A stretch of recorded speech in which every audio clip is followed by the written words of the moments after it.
Bienvenidos a la clase de farmacología del sistema cardiovascular. Yo soy la doctora Karina Fajardo de Álvarez, docente del Departamento de Fisiología y Farmacología de la Universidad de El Salvador.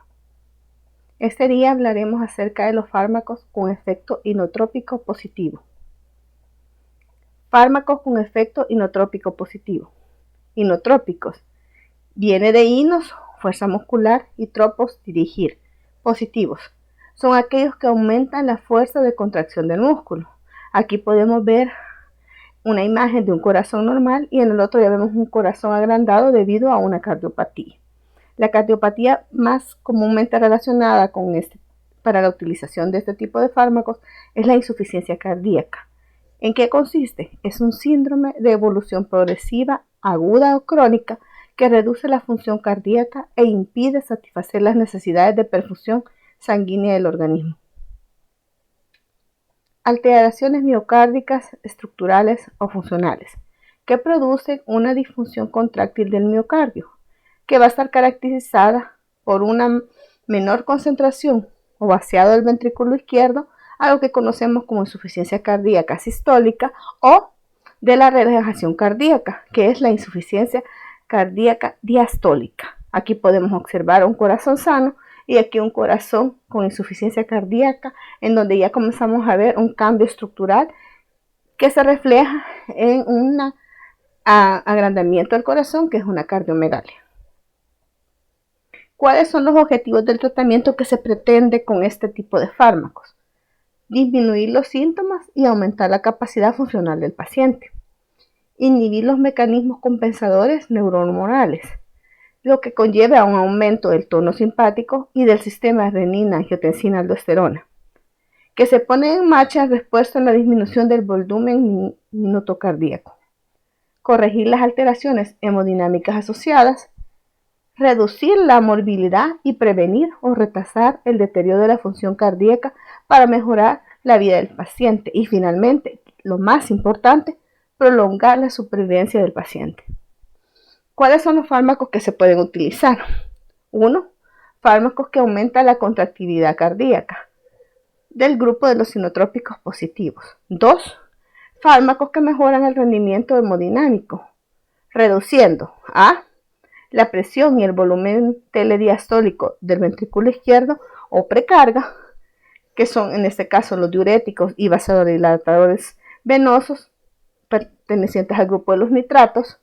B. Las resistencias vasculares periféricas o poscarga, lo que logramos a través de vasodilatadores arteriales como los antagonistas de los canales de calcio tipo L, donde encontramos la amlodipina y el felipino, o la combinación de hidralazina y de hidrato de isosorbido. Y C. Vasodilatadores arteriovenosos. 3. Inhibidores neurohormonales, como los inhibidores de la enzima convertidora de la angiotensina y ECA, los antagonistas de los receptores tipo 1 de la angiotensina 2, los antagonistas de la aldosterona y los antagonistas de los receptores beta 3 adrenérgicos, que son los bloqueantes beta. 4. Fármacos que reducen la frecuencia cardíaca, donde está la ibibradina. Y 5. Fármacos vasopresores, en donde encontramos a la adrenalina y la noradrenalina. Entonces, con todos los anteriores que hemos hablado, son los que comúnmente se utilizan para tratar este tipo de patologías. Fármacos inotrópicos positivos. Vamos a hablar del primer grupo. Son glucósidos digitálicos, cuyo principal representante es la digoxina. 2. Fármacos que aumentan los niveles de AMP cíclico, entre los que se incluyen dos grupos: los inhibidores de la fosfodiesterasa 3, donde está la milrinona, y los simpáticos miméticos como la dobutamina y la dopamina.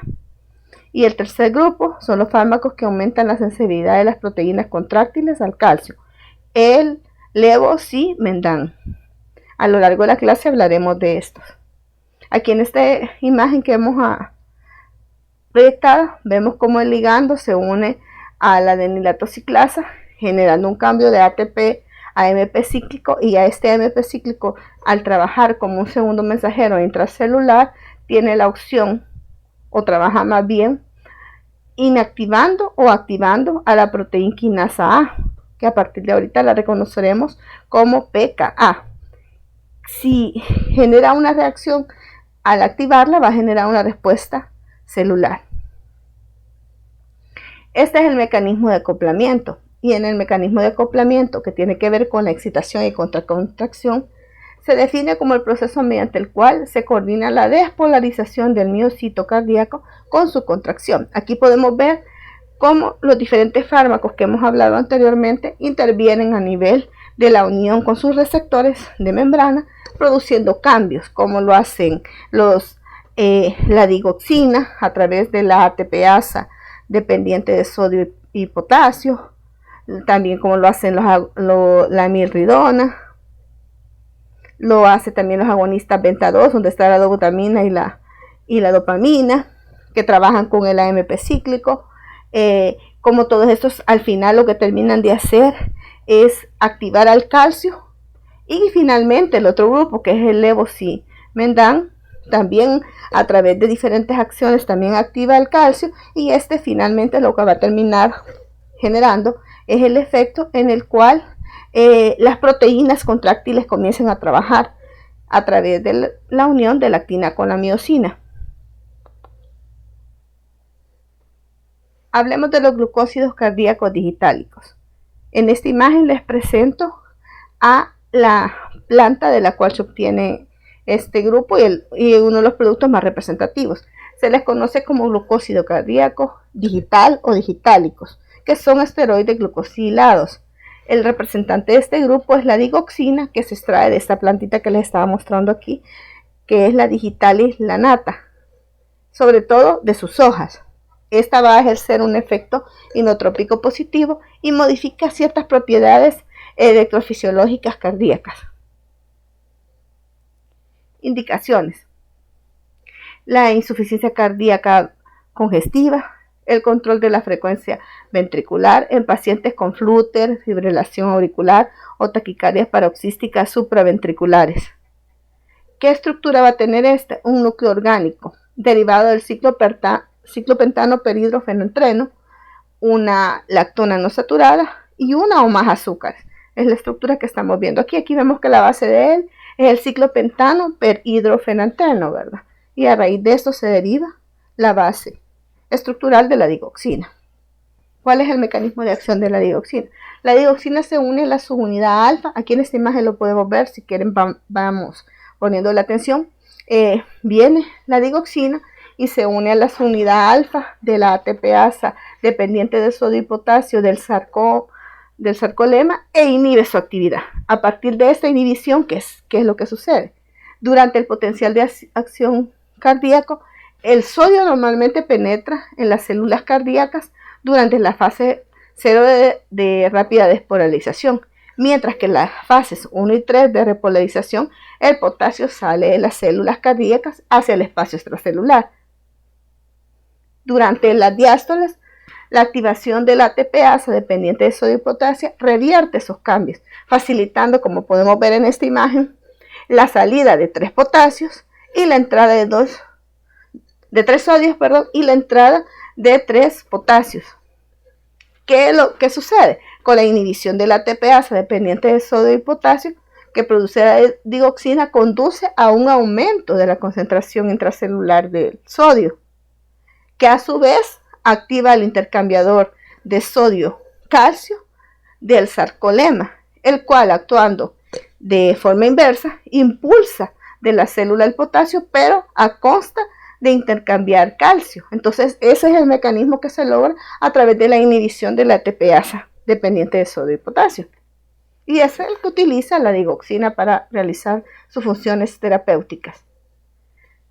¿Cuáles son las acciones farmacológicas que se logran con esto? Va a incrementar su actividad contráctil y va a modificar las propiedades electrofisiológicas de las células cardíacas.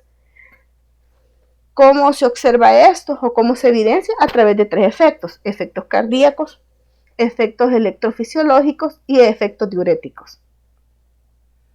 Aquí podemos observar cómo los digitálicos y su potencial de acción, ¿verdad? A medida que van actuando, tienen un nivel mediano, un nivel máximo, hasta que vuelven a la normalidad.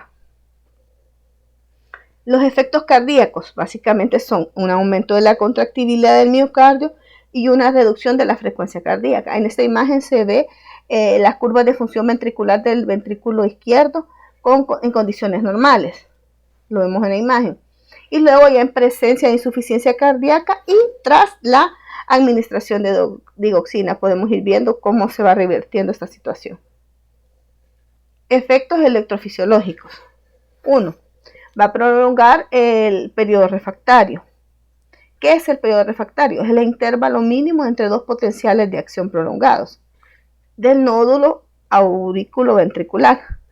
A partir de este momento lo vamos a abreviar con las letras AB como consecuencia de aumento del tono vagal cardíaco, el cual va a ser incrementado por la acetilcolina e inhibe el tono simpático cardíaco. 2. Acorta la duración de los potenciales de acción y de los periodos refractarios de las fibras del sistema de His-Purkinje y de las células musculares, articulares y ventriculares. 3. Deprime la excitabilidad auricular, mientras que la depresión de la excitabilidad ventricular comienza a manifestarse con dosis más alta. La primera que se deprime va a ser la auricular y la otra se va a comenzar a manifestar con dosis más altas cuando hablamos de excitabilidad ventricular. Y 4. No modifica o disminuye la frecuencia de la actividad del nodo sinoventricular SA. Aunque, como se ha mencionado, al aumentar el volumen minuto cardíaco puede indirectamente disminuir la frecuencia sinusal en los pacientes con insuficiencia cardíaca. Aumenta el automatismo de los marcapasos ectópicos auriculares, ventriculares y del nodo AB, es decir, en resumen, va a facilitar la aparición de arritmias por alteraciones de automatismo cardíaco. ¿Qué sucede con la digoxina cuando se encuentra en concentraciones altas? Y es algo bien importante que a partir de este momento tenemos que tener en cuenta. Aquí podemos ver en la imagen lo que hablábamos anteriormente, ¿verdad? Que la acción de ella va a ser básicamente la inhibición de la bomba o de esta enzima ATPasa sodio-potasio y por lo tanto va a lograr al final este efecto de contracción y excitación, ¿verdad? ¿Qué es lo que hacen estas contracciones altas? Primero, un incremento del automatismo cardíaco como consecuencia. Segundo, un efecto inhibitorio directo sobre el nódulo AB que facilita la aparición de bloqueos AB de distintos grados. El bloqueo acusado de la ATPasa dependiente de sodio-potasio se traduce en la acumulación de carga positiva, porque básicamente lo que se está consiguiendo es que no se esté dando el intercambio normal entre el sodio y el potasio como tendría que llevarse a cabo a consecuencia de la inhibición que está produciendo la digoxina. Entonces se comienza a acumular más sodio y calcio, donde en los cardiomiocitos lo que va a disminuir el nivel potencial de la membrana de las células cardíacas e inactiva de forma progresiva los canales de sodio responsables de la excitación y de la velocidad de conducción intraauricular. También puede despolarizar el potencial de membrana de las células del nodo sinoauricular, que se traduce en una importante disminución del automatismo con la consiguiente aparición de bradicardia. Aquí podemos observar cómo está el nodo sinoauricular y a través de lo que estamos hablando, de esta despolarización de la membrana de las células del nodo AB, al final vamos a obtener una disminución del automatismo con la consiguiente reducción de la taquicardia a una aparición de una bradicardia, lo que va a generar ya una situación en la que va a mejorar la condición de nuestro paciente. Ahora hablemos de los efectos diuréticos. Debido a todo lo que sucede, la reducción del flujo sanguíneo real disminuye la velocidad del filtrado glomerular y la excreción de sodio y agua, lo que va a facilitar la aparición de edemas periféricos, que es una de las características o signos que nosotros tenemos que estar pendientes de observar en nuestro paciente cuando se está manejando con digitálicos. La aparición de estos edemas periféricos que nos están indicando ya una mayor velocidad de filtración glomerular y excreción de sodio y agua, ¿verdad? Características farmacológicas de la digoxina. Por vía oral se absorbe en el intestino el 60 al 70% de la dosis de digoxina administrada. Se une en una baja proporción solamente el 25% de las proteínas plasmáticas. Se distribuye rápidamente en los diferentes tejidos y atraviesa dos barreras que son muy importantes. Atraviesa la barrera placentaria y la hematoencefálica. Por lo tanto, tenemos que tener cuidado en las pacientes que están embarazadas, o más bien evaluar el riesgo-beneficio ante la indicación de esto, ya que generalmente podría conllevar unas alteraciones muy serias para el bebé o el feto en ese momento, ¿verdad? Entonces, generalmente ahí se evalúa riesgo-beneficio. Ante la indicación, casi siempre vamos evaluando esa situación. En el corazón, la digoxina va a alcanzar concentraciones de 10 a 50 veces superiores a las plasmáticas. Si se recuerda, en el plasma, la unión a las proteínas solo es del 25%, pero en el corazón es hasta 50 veces superiores a lo que se está uniendo ahí. Entonces, la digoxina, por esa razón, realiza una función importante ahí. La digoxina se biotransforma muy poco en el hígado, solo el 6% de la dosis administrada, eliminándose en su mayor parte el 75% sin biotransformar por vía renal. Ello explica que las dosis de digoxina deben calcularse sobre la base del aclaramiento de creatinina. En esta tabla que está aquí se ven los valores de creatinina que podemos tomar en cuenta a la hora de tener un paciente en tratamiento con digoxina, para ir evaluando que la creatinina no se nos dispare y generemos un problema a nivel renal en nuestro paciente, que se le sume ya a los problemas cardíacos que acontecen en él. Reacciones adversas. Debido a que la digoxina presenta un estrecho margen terapéutico, por ejemplo, concentraciones plasmáticas de 0.5 a 2 nanogramos por mililitro, con una obtención de acciones terapéuticas con 1 nanogramo por mililitro, ya tenemos acción terapéutica, y las concentraciones plasmáticas solo son de 0.5 a 2, entonces a eso nos tiene que llamar mucho la atención las condiciones tan pequeñas en las que actúa. Por lo tanto, el riesgo de toxicidad digitálica ya se ve con concentraciones arriba de 3 nanogramos por mililitro. ¿Cuáles son las primeras reacciones adversas que nos tienen que llamar la atención y estar pendiente? Un paciente que esté tratando con digital y le observemos náuseas, vómitos, dolor abdominal o diarrea, es de llamar la atención, puesto que eso es una de las contribuye a que posteriormente se pueda generar una intoxicación digitálica, que es básicamente una condición clínica que nosotros provocamos o podemos provocar en un paciente a consecuencia de una mala dosificación con digital. Y entonces, en esta intoxicación digitálica pueden comenzar con primero anorexia, seguida de náuseas y vómitos. Los vómitos aparecen tras la administración de digoxina por vía intravenosa, eso es bien importante, por lo que se atribuyen a una estimulación directa de la zona quimiorreceptora del bulbo raquídeo. Si nosotros observáramos en el electrocardiograma, este sería el signo electrocardiográfico o el patrón patognomónico de la intoxicación digitálica que se observaría en común en los pacientes con una intoxicación digitálica, que es de llamada de atención. Ya en dosis más altas podemos ver que el paciente ya va a presentar, ya después de náuseas y todo lo que hemos hablado, dolor abdominal y todo lo demás, ya va a haber una debilidad, una apatía, fatiga, malestar, mareos, y comienza la visión borrosa, que se va a caracterizar por ser una visión borrosa o coloreada de verde o amarillo, depresiones, y pueden llegar a grados de alucinaciones. ¿Cuál es el tratamiento de esta intoxicación digitálica? El cloruro de potasio se administra por vía oral de 4 a 6 gramos al día o por vía intravenosa. Cuando lo hacemos por vía intravenosa, la dosis es de 0.5 a 1 miliequivalente por minuto en un suero glucosado al 10%. Y esto se hace solo si es necesario. Las taquiarritmias ventriculares responden a la administración de lidocaína, que no deprime la contractibilidad cardíaca, pero pueden responder a la cardioversión eléctrica.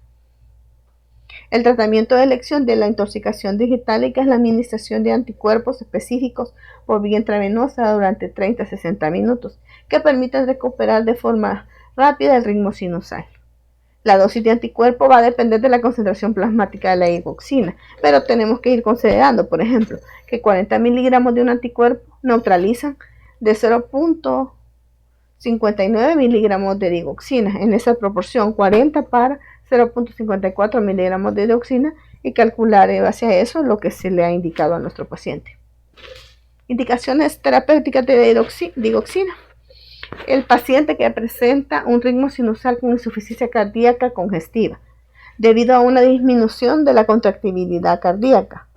En este caso ya podemos hablar que tiene una fracción de eyección del ventrículo izquierdo menor al 40%. Otra indicación sería el aumento del volumen minuto y reducción de la sintomatología y la mortalidad, sobre todo en estos casos. Y una cosa muy importante, que cuando se utiliza en este tipo de pacientes con un ritmo sinusal con insuficiencia cardíaca congestiva, debido a disminución de la contractibilidad miocárdica, aunque estemos utilizando, no va a modificar la supervivencia de nuestro paciente, y eso sí lo tenemos que tener muy en cuenta. Solo se recomienda su uso en pacientes que permanecen sintomáticos a pesar de que reciben tratamiento estándar. Y la concentración plasmática por digoxina de 0.9 nanogramos por mililitro podrían producir la mortalidad. Ojo con esto, ya con una concentración de 0.9 ya podemos generar en nuestro paciente una complicación tan seria que podrían, ¿verdad? Nos tiene que llamar esta atención, ¿verdad? Porque esta concentración por debajo de 0.9 podría reducir la mortalidad. Pacientes con taquiarritmias supraventriculares, ya sea una fibrilación o un flúter auricular. Pacientes que están en control de la frecuencia ventricular en reposo, pero no va a ser efectiva para controlar la frecuencia durante el ejercicio. ¿En quiénes? Por ejemplo, en los pacientes ancianos o con vida sedentaria. En pacientes con fibrilación auricular, en los que no se controla la frecuencia ventricular, se recomienda asociar la digoxina a otros fármacos que deprimen la conducción a través del nodo atrioventricular, como por ejemplo bloqueantes beta o calcio no dihidropiridínicos, como el verapamilo o el diltiazem. En esta imagen les he colocado para que nos vayamos familiarizando con algunas marcas de verapamilo y diltiazem para ir ya conociendo algunos. Otro medicamento que pertenece a este grupo de glucosídicos está la metildigoxina, que a diferencia del anterior tiene un inicio de acción algo más rápida, de 0.7 a 2 horas por vía oral y de 5 a 20 minutos por vía intravenosa. Entonces estamos hablando de una acción súper rápida y una duración de efectos algo más prolongada. Esta dura de 4 hasta 10 días.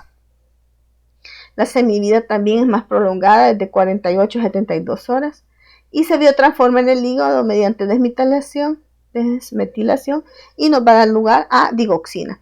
Este es otro producto igual, vea, solo para que nos vayamos familiarizando con un ejemplo de alguna marca para que la vayamos ya conociendo. ¿Cuáles son las contraindicaciones para el uso de la metildigoxina? Están los pacientes con arritmias que se asocian a síndrome de preexcitación, dado que al disminuir la producción a través del nodo atrioventricular, facilita el paso de los impulsos cardíacos a través de la vía accesoria, pudiendo de forma peligrosa alterar la frecuencia ventricular. Hipopotasemia y el bloqueo atrioventricular de segundo o tercer grado. Otros casos son la taquicardia o fibrilación ventriculares, la insuficiencia coronaria aguda, la angina de pecho, el síndrome del nudo sinusal enfermo, miocardiopatía hipertrófica obstructiva, derrame pericárdico, aneurisma aórtico, arritmias cardíacas como por intoxicación digitálica, insuficiencia cardíaca y fracción de eyección preservada, sobre todo en la insuficiencia cardíaca diastólica. Aquí vemos un ejemplo de lo que podría estar sucediendo en una angina de pecho, ¿verdad? Entonces, estas son situaciones que tenemos que tener muy en cuenta. Interacciones. Estas generalmente se deben a un aumento de la absorción de la digoxina. ¿Por qué? Por cambios en el pH o inhibición de la glucoproteína P o a una disminución de su eliminación renal. Por lo tanto, la diuresis tiene que estar muy controlada en este tipo de pacientes. La posología y la forma de administración. La administración rápida por vía oral. Estamos hablando de dosis de carga única. Ojo, dosis de carga única de 0.75 a 1.5 miligramos.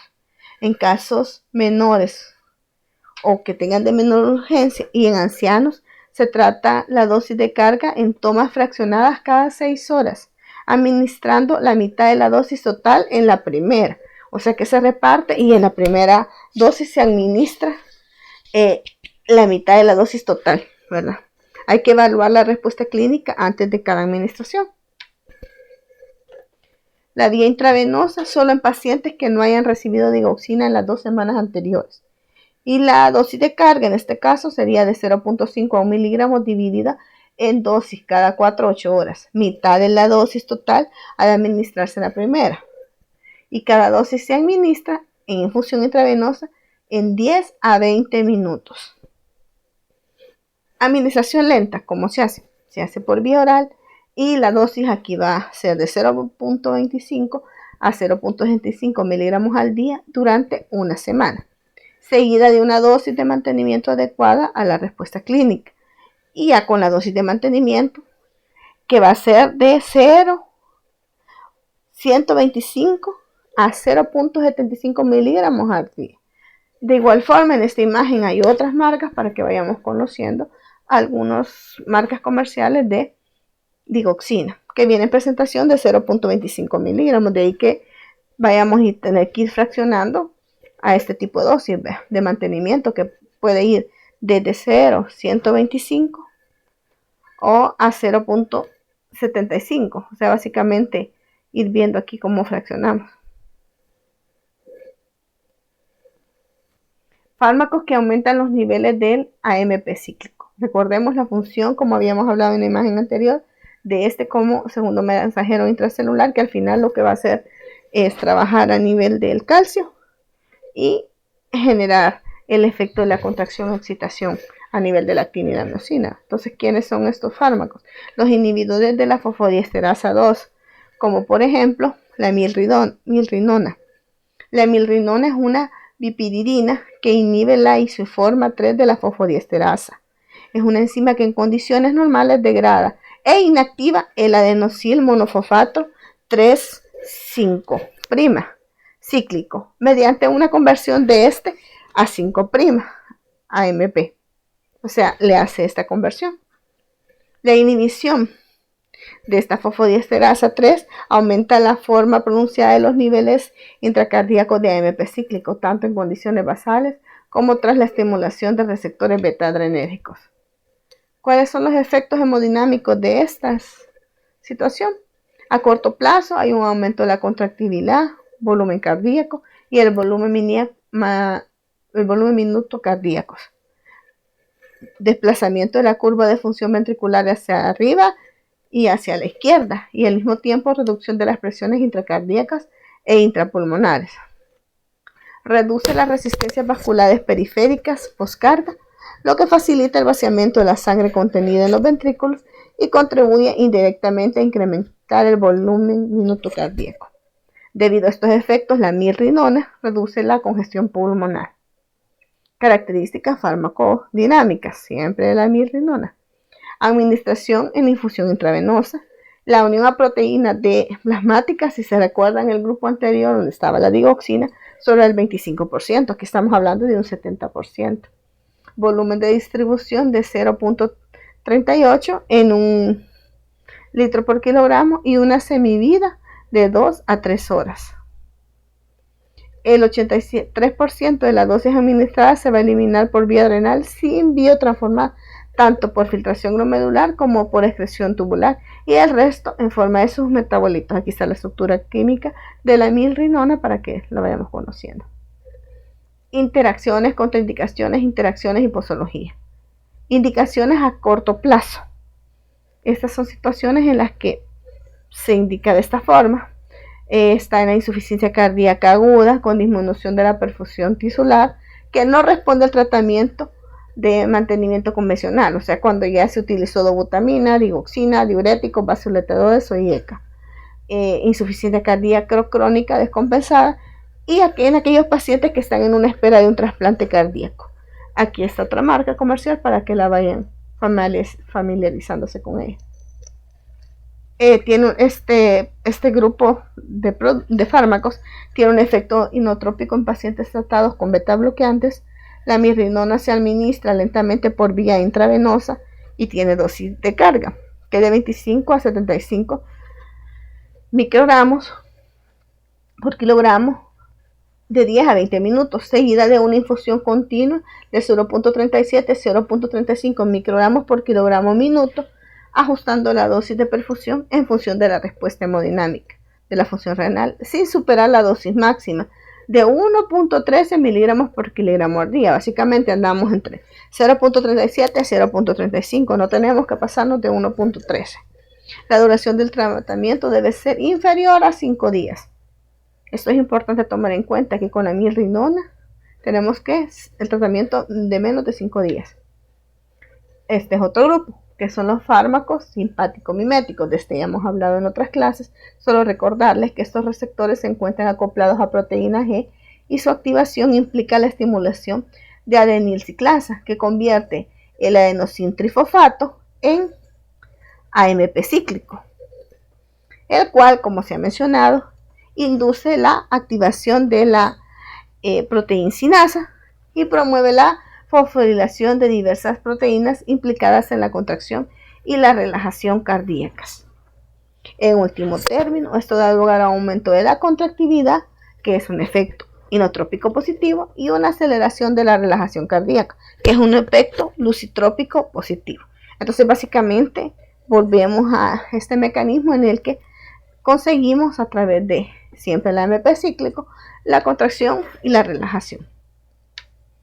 En este grupo de simpático-miméticos están productos de lo que hemos hablado también en otras clases, donde está la dopamina y la dobutamina, con efectos cardíacos. Veamos los efectos de cada uno. La dobutamina solo presenta afinidad por los receptores alfa-adrenérgicos, siendo mayor por los receptores beta 1 que por los beta 2 y los alfa 1, o sea que la dobutamina trabaja con los receptores beta 1.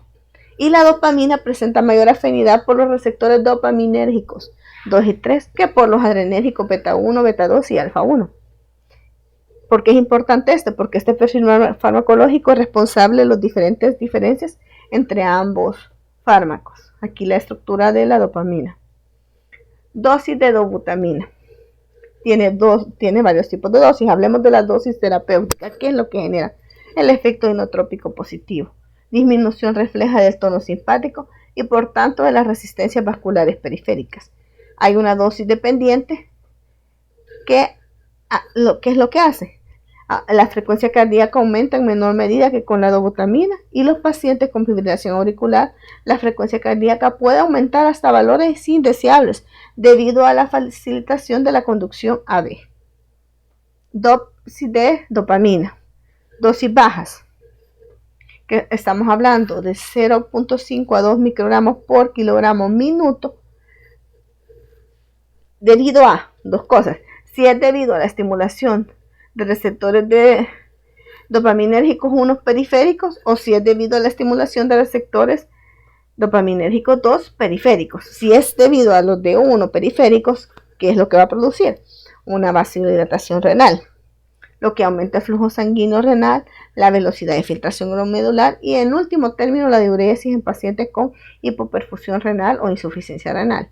Si es debida a la estimulación de los receptores 2, a esta dosis baja va a haber una disminución de la actividad neurohumoral debido a que se inhibe la liberación de la renina por las yustas glomerulares del riñón, de la aldosterona por la zona glomerular de la corteza suprarrenal y de la adrenalina desde terminales nerviosas. Dosis intermedia. Las dosis intermedias, que van de 3 a 5 microgramos por kilogramo minuto.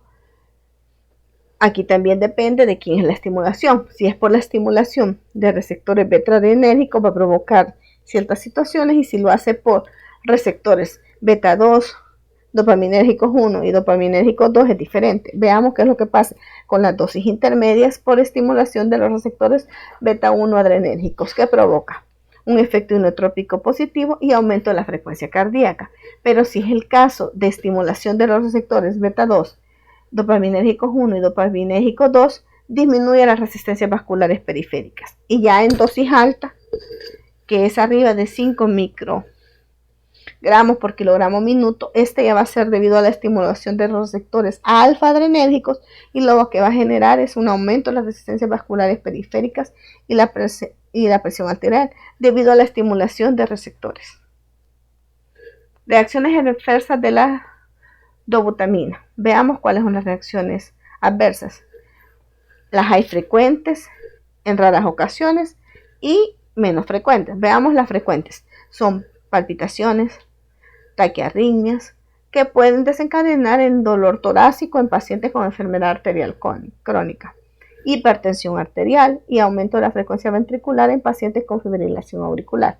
En raras ocasiones, o sea, la primera es lo más frecuente, ya en raras ocasiones va a haber una caída brusca de la presión arterial, llegando a una hipotensión, que vuelven a valores normales al reducir la dosis o interrumpir la administración del fármaco. Es lo bueno, solo reducimos la dosis o interrumpimos la administración de este fármaco y rápidamente revertimos esa situación.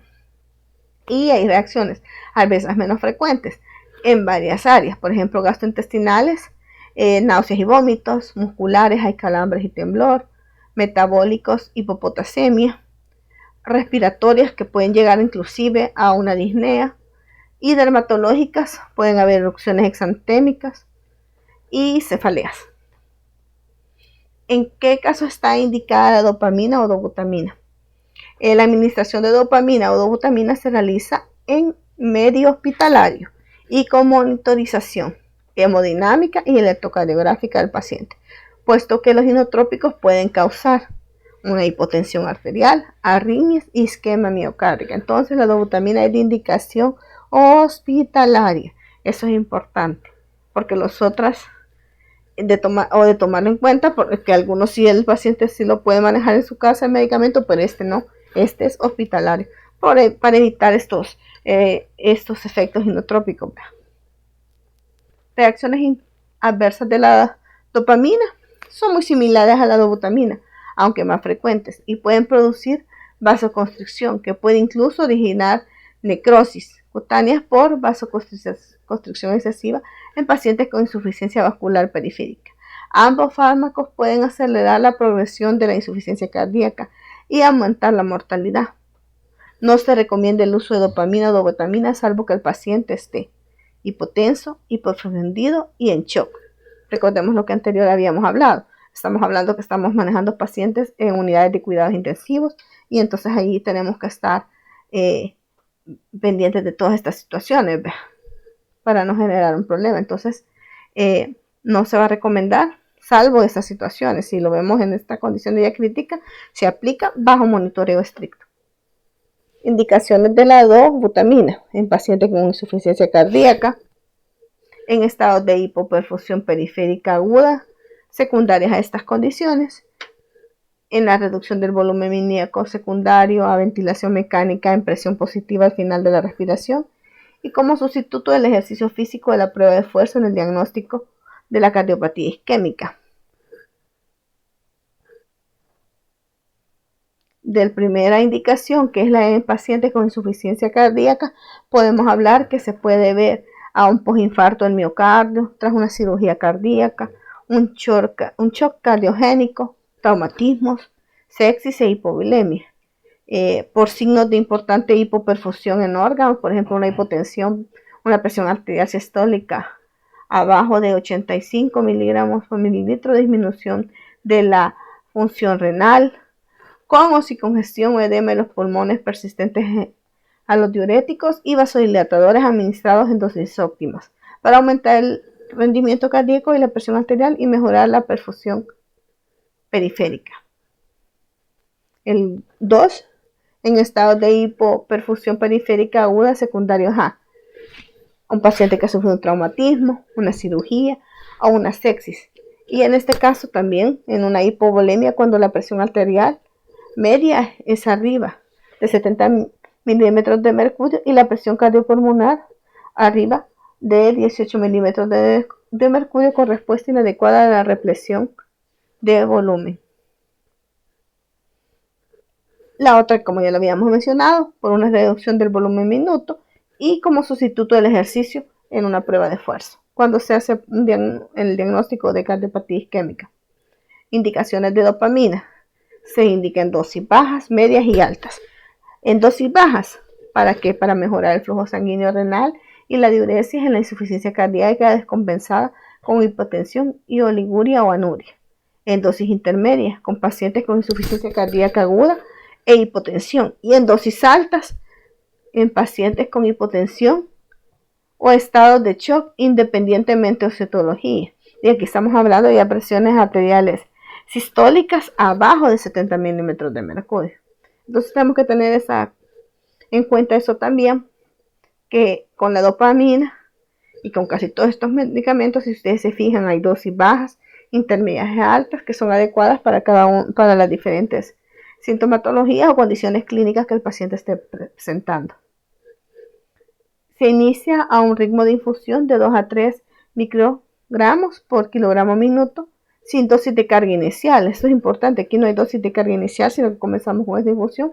El ritmo de infusión puede modificarse de manera progresiva de acuerdo con los síntomas y la respuesta diurética o el control hemodinámico.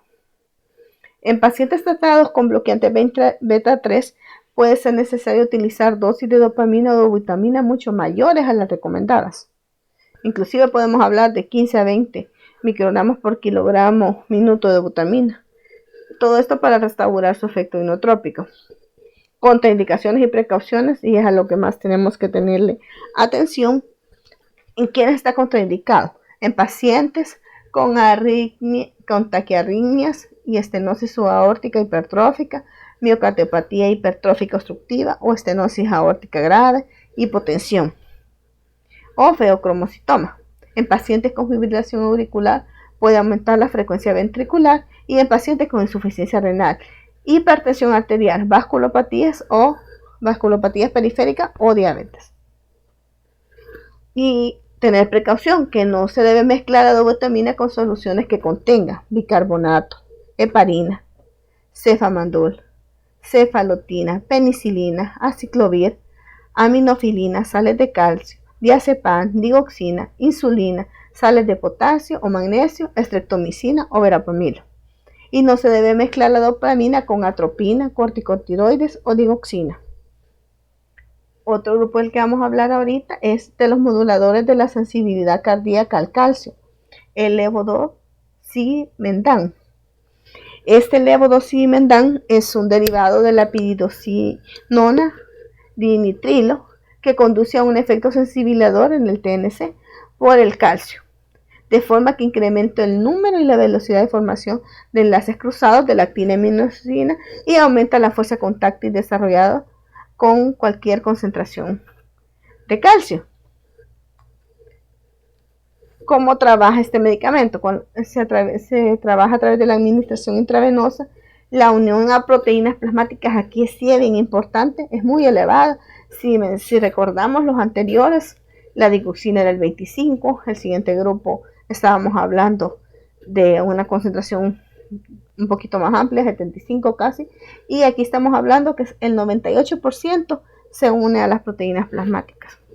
El volumen de distribución es de aproximadamente 0.2 litros por gramo y la biotransformación rápidamente y en casi su totalidad en el hígado, con una semivida en 1 hora, y se van a formar 2 metabolitos que son importantes, el OR 1855 y el OR 1896, que van a tener una semivida de 75 a 80 horas, bastante larga, y una eliminación de estos metabolitos conjugados con ácido glucurónico por vía renal.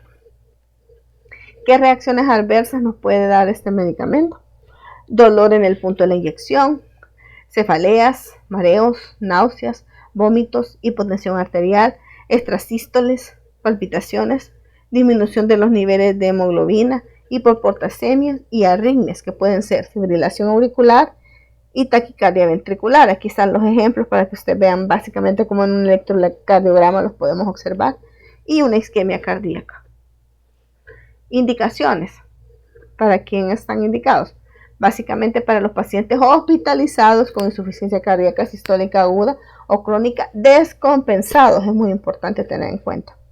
pacientes hospitalizados con insuficiencia cardíaca grave, en lista de espera de trasplante cardíaco y dependientes de inotrópicos administrados por vía intravenosa, que desarrollen tolerancia a estos debido al prolongado tiempo de espera. Entonces, cuando ya hemos tenido un paciente con medicamentos inotrópicos y que se han administrado por vía intravenosa, y a este paciente ya con las dosis más altas terapéuticamente aceptadas ya no logramos efecto, ya tenemos que recurrir a este otro tipo de fármacos. La dosis de levosimendan se inicia con una dosis de carga de 6 a 12 microgramos por kilogramo, que es perfundida durante 10 minutos. De ahí se debe continuar con una infusión continua de 0.1 microgramos por kilogramo minuto. Hipotensión o taquicardia muy intensas, la dosis en ese caso ha de reducirse ya no a de 6 a 12, sino que ya hablamos a 0.05 microgramos por kilogramo minuto, o inclusive si nos presentamos a esa situación de una hipotensión o una taquicardia, suprimirse, o la reducimos a ese nivel o la suprimimos. Y la duración de la perfusión recomendada es por 24 horas.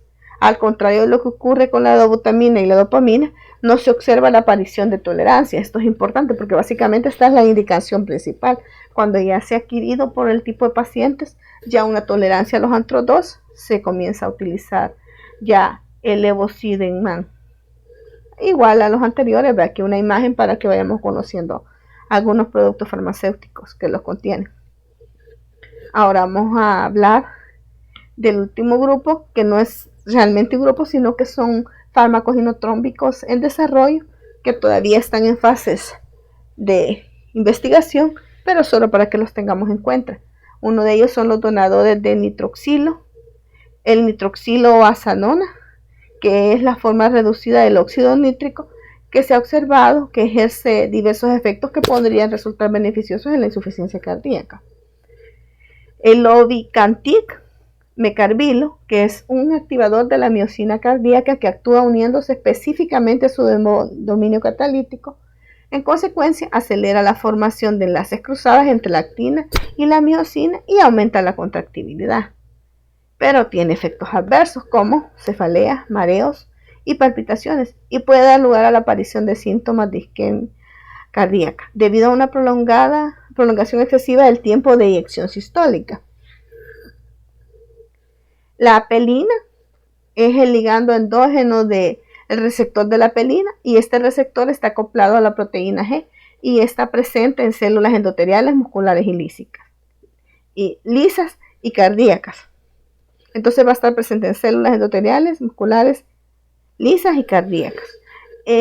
La apelina activa al intercambiador de sodio e hidrógeno y en consecuencia al inactivador NSX en modo inverso, lo que en último término va a aumentar el calcio y la contractibilidad. Recordemos que el fin de todo esto es aumentar el calcio para que se puedan dar los procesos de contracción y relajación a través de la actina y la miocina. Entonces estos son fármacos que todavía están en desarrollo, pero sí hay que tener en cuenta que son formas farmacéuticas o son productos que muy pronto los podremos tener, o ya se tienen a la mano, pero no se utilizan como primer escoge todavía, porque todavía hay que investigar un poquito más. Muchas gracias.